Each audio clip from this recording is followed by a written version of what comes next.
Bom, meu camarada, tá aqui seu equipamento, tá?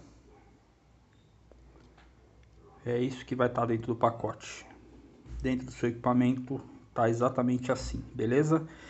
A mola foi substituída. Tá com o O-ring de Viton, cilindro foi substituído, cabeça também foi substituída. Vamos ver se esse Airnuz vai dar conta aqui da situação.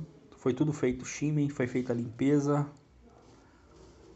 Vamos limpar o motor e depois de tudo isso daqui a gente ainda vai dar uma olhada dentro daquele roll-up para ver como é que tá a vedação daquilo ali.